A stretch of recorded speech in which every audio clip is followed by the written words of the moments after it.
नमस्कार दोस्तों। स्वागत है आप सभी का मेरी कहानियों में।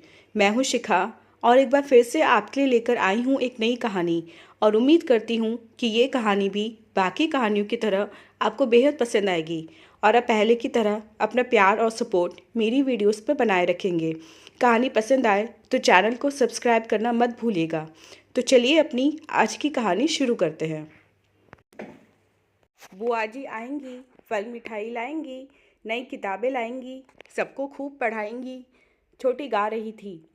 बुआ जी आते समय मेरे लिए नई ड्रेसेस ज़रूर ले आना, दूसरी की मांग होती। इस तरह की मांगें हर साल गर्मी की छुट्टियां आते ही भाइयों के बच्चों की होती, जिन्हें गुड्डी मायके जाते ही पूरा करती। मगर एक बार जब वे मायके गई तो बड़े भैया भाभी की बातचीत सुन के उसके पाँव तले की ज़मीन ही जैसे खिसक गई। बड़ी मुश्किल से दोनों का तलाक कराया, भाभी कह रही थी। और क्या, अगर तलाक नहीं होता तो क्या गुड्डी हमें इतना देती? देखना, बड़ी की शादी में कम से कम 10 लाख उससे लूँगा, भैया कह रहे थे। बदले में क्या देते हैं हम लोग? हर साल एक मामूली साड़ी पकड़ा देते हैं। वह इतने में भी अपना सर्वस्व लुटा रही है। हंसते हुए उसकी भाभी ने कहा तो वह जैसे धड़ाम से ज़मीन पर आ गिरी। सच में उसका शोषण तीनों भाइयों ने किया है। उसे याद आ गई 20 वर्ष पूर्व की घटना। उसके विवाह के लिए लड़का देखा जा रहा था।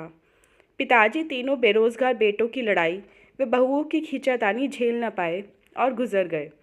फिर तो उसकी शादी के लिए रखे कुल 5 लाख वे सब खूबसूरती से डकार गए। उसका विवाह उससे लगभग दुगनी उम्र के व्यक्ति रमेश से कर दिया गया और दहेज तो दूर, सामान्य बर्तन भांडे तक उसे नहीं दिए गए। यह देख माँ से न रहा गया।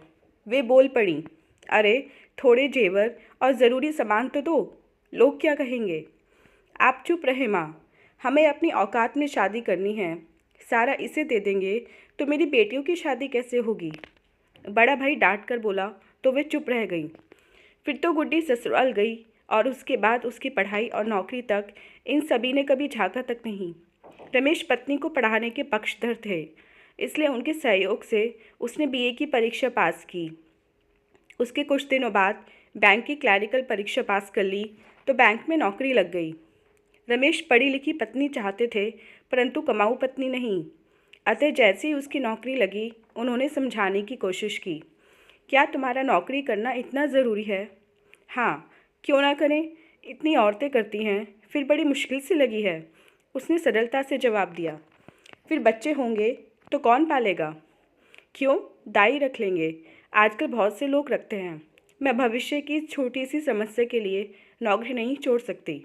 इस दो टूक जवाब पर रमेश कुछ नहीं बोले, पर उनका ज़मीर इस बात को स्वीकार ना कर सका कि लोग उन्हें जोरू का गुलाम या जोरू की कमाई खाने वाला कहें। इधर उसके मायके के लोग उसकी नौकरी की खबर सुनते ही मधुमक्खी के समान आ चिपके। पति पत्नी की लड़ाई में हमेशा मायके वाले फ़ायदा उठाते हैं। यहाँ भी यही हुआ। मायके वालों के उकसाने पर वह तलाक का केस कर नौकरी पर चली गई। बाद में आपसी सहमति पर तलाक हो भी गया। इसके बाद इस दूध देती गाय का भरपूर शोषण सबने किया। कभी बड़े भैया की लड़की का फार्म भरना है, तो कभी किसी की बीमारी में इलाज का खर्च, तो कभी कुछ और।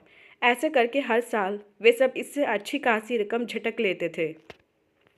उस वक्त गुड्डी का वेतन 30,000 था। उसमें से सिर्फ 10,000 किराए के मकान में रहने, खाने पीने वगैरह में जाते थे। बाकी भाइयों की भेंट चढ़ जाता था।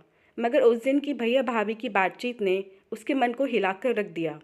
उसके बाद वह 4 दिन की छुट्टियां लेकर किसी काम से मधुबनी गई थी, तो वहाँ संयोगवश उसके पति साइकिल पर फेरी लगाते दिख गए। ये क्या गत बना रखी है? औपचारिक पूछताछ के बाद उसने पहला प्रश्न किया। कुछ नहीं, बस जी रहे हैं। तुम कैसी हो? उन्होंने डबडबाई आंखों को संभालते हुए प्रश्न किया। मैं ठीक हूँ। आपकी पत्नी और बच्चे? उसका दूसरा प्रश्न था। पत्नी ने मुझे छोड़कर नौकरी का दामन थामा तो बिन पत्नी बच्चे कहाँ से होते? उन्होंने ज़बरदस्ती हंसने का प्रयास करते हुए कहा। गांव में कौन कौन है? पिताजी का निधन तुम्हारे सामने हो गया था। तुम्हारे जाने के 1 साल बाद माँ गुजर गई और सभी भाइयों ने परिवार सहित दूसरे शहरों को ठिकाना बना लिया। उनका सीधा उत्तर था। और आप? इस प्रश्न पर वे थोड़ा सकुचा गए। फिर बोले, मैं यहीं मधुबनी में रहता हूँ। सुबह से शाम ढले तक कारोबार में लगा रहता हूँ, सिर्फ रात में कमरे में रहता हूँ। मुझे अपने घर ले चलिए, कहकर वह ज़बरदस्ती उनके साथ उनके घर में गई। वहाँ एक पुरानी चारपाई, एक गैस स्टोव व ज़रूरत भर का थोड़ा सा सामान था। उसे बैठाकर वे सब्जी व ज़रूरी सामान की व्यवस्था करने गए। तब तक उसने सारे सामान जमा दिए। उनके लौटकर आते ही सब्जी रोटी बनाकर उन्हें खिलाई और खुद खाई। उस रात वह उनके बगल में लेटी तो उनके सिर में उंगलियां फेरते हुए उसने पूछा, आपने दूसरी शादी क्यों नहीं की? क्यों? क्या एक शादी काफ़ी नहीं है? जब पहली पत्नी ने ही साथ नहीं दिया तो दूसरी की बात मैंने सोची ही नहीं। इस जवाब से वह टूट गई। दोनों रात में एक हो गए। आंसुओं ने नफरत के बांध को तोड़ दिया। अगले दिन चलते समय उसने कहा, आप मेरे साथ चलकर वहीं रहिए। ऐसा न जाने किस जोश में आकर वह बोल उठी थी, पर रमेश ने बात को संभाला। यह ठीक नहीं होगा, हम दोनों तलाकशुदा हैं। वैसी दशा में मेरा तुम्हारे साथ रहना। ठीक है, मैं दरभंगा में रहती हूँ, आप महीने में एक बार वहाँ आ सकते हैं? उसने पूछा। मिलने में कोई बुराई नहीं है। रमेश ने फिर बात को संभाला। फिर बस स्टैंड तक जाकर बस में बैठा आए और हाथ में 200 रुपये रख दिए। प्यार की भूखी गुड्डी इस व्यवहार से गदगद हो गई। दूसरी ओर अपने सगे भैया भाभी की कही बात उसे तोड़ रही थी। सच कड़वा होता है, मगर ये इतना कड़वा था कि इसे झेल पाना मुश्किल हो रहा था। उसके यही सब सोचते जब उसके मोबाइल की घंटी बजी तो वे वर्तमान में लौटी। क्यों, इस बार छुट्टी में नहीं आ रही हो? उसके बड़े भैया का स्वर था। नहीं, इस बार आना नहीं हो सकता, उसने विनम्रता से जवाब दिया। क्यों, क्या हो गया? कुछ नहीं भैया, बस ज़रूरी काम निपटाने हैं। इस जवाब पर फ़ोन कट गया। इसके बाद वे कई महीने मायके तो नहीं गई, पर हर माह मधुबनी हो आती थी।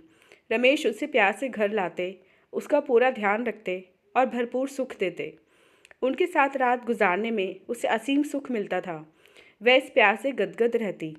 उसके जाते वक्त हर बार रमेश 100-200 या साड़ी हाथ में अवश्य रखते। वे प्रेम से बस में चढ़ा आते। सबसे बड़ी बात यह है कि उन्होंने आज तक यह नहीं पूछा था कि अब वह किस पद पर है, वेतन कितना मिलता है। क्यों, आपको मेरे बारे में कुछ नहीं जानना? एक बार उसने पूछा था। जानता तो हूँ कि तुम बैंक में हो, उन्होंने सहज भाव से जवाब दिया। उनकी सबसे बड़ी बात यह थी कि वे अपने ऊपर एक पैसा भी नहीं खर्च करने देते थे, इसलिए स्वाभाविक रूप से वह उनकी ओर झुकती चली गई। एक दिन अचानक बहुत दिनों से मायके ना जाने पर उसकी माँ, बड़े, मझले और छोटे भैया भाभी सभी आए। मझले को मेडिकल में लड़के का एडमिशन कराने हेतु 1 लाख चाहिए थे। वहीं बड़े भैया बड़ी लड़की की शादी हेतु पूरे 5 लाख की मांग लेकर आए थे। इसी प्रकार छोटा भी दुकान हेतु पुनः 2 लाख की मांग लेकर आया था। उन सब की मांग सुनकर वे फट पड़ी। क्यों, आप लोग अपना इंतज़ाम खुद नहीं कर सकते, जो तब तब आ जाते हैं? मेरी भी शादी हुई थी, तब आप तीनों ने क्या दिया था? इस पर सब सकपका गए, मगर छोटा बेहयाई से बोला, हमारे पास नहीं था इसलिए नहीं दिया। तुम्हारे पास है तभी ना ले रहे हैं। कुछ नहीं, पहले पिछला हिसाब किताब करो। मुझसे जो लिया वो लौटाओ। मेरे पास सब लेन देन लिखा है। तभी उसके पति का फ़ोन आ गया। क्यों, क्या हुआ? कैसे हैं आप? बस 2 दिन से थोड़ा सा बुखार है। तुम्हारी याद आ रही थी इसलिए फ़ोन कर दिया। पति का थका स्वर सुनकर वह तुरंत बोली, रात की बस पकड़कर मैं आ रही हूँ, आप चिंता ना करें। फिर वह फ़ोन रखकर जल्दी जल्दी जाने का सामान पैक करने लगी। क्या हुआ, अचानक कहाँ चल दी? माँ ने घबराकर पूछा। जा रही होगी गुलछर्रे उड़ाने, मंझला भाई बोला। सुनो, अपनी औकात में रहकर बोला करो, ये मेरे पति का फ़ोन था। यह सुनकर सभी की आंखें फटी रह गईं। तलाकशुदा पति से तेरा क्या मतलब? उसकी माँ बोली। माँ, मतलब तो शादी के बाद भाइयों का भी बहन की आमदनी या जायदाद से नहीं होता, पर मेरे भाई तो बहन को दूध देती गाय समझ पैसा लूटते रहे। जब वापस देने की बारी आई तो बहाना करने लगे। उसका यह रूप देख सब भौचक्के थे। और हाँ माँ, आप सबने मिलकर मेरी शादी इसलिए तुड़वाई ताकि मेरे पैसे पर ऐश कर सके। बेटा, तुम गलत समझ रही हो, माँ ने फिर समझाना चाहा। सच क्या है माँ, यह तुम भी जानती हो। पूरे 5 लाख जो पापा ने मेरी शादी के लिए रखे थे, इन तीनों ने डकार लिए थे। एक फटा कपड़ा तक नहीं दिया था। फिर 4 साल तक हाल नहीं पूछा, लेकिन जैसे ही नौकरी मिली चट से आकर सट कर गए और तुम माँ होकर हाँ में हाँ मिलाती रहीं। ये कड़वा सच उन सबके कानों में शीशे की तरह उतर रहा था। आप लोग जाएं, क्योंकि मुझे रात की बस से उनके पास जाना है। जब मेरा पूरा पैसा देने लायक हो जाए तो आइएगा। इतना कहकर वह तैयार होकर घर से निकली तो वे सब हाथ मलते ऐसे पछता रहे थे जैसे कारों का खजाना हाथ से निकल गया हो, और वह तेजी से बस स्टैंड की ओर बढ़ती जा रही थी। तो दोस्तों, ये थी हमारी आज की कहानी। उम्मीद करते हुए कहानी आपको पसंद आई होगी। मिलते हैं अपनी नेक्स्ट वीडियो में इससे नेक्स्ट कहानी के साथ। तब तक के लिए आज्ञा दीजिए। धन्यवाद।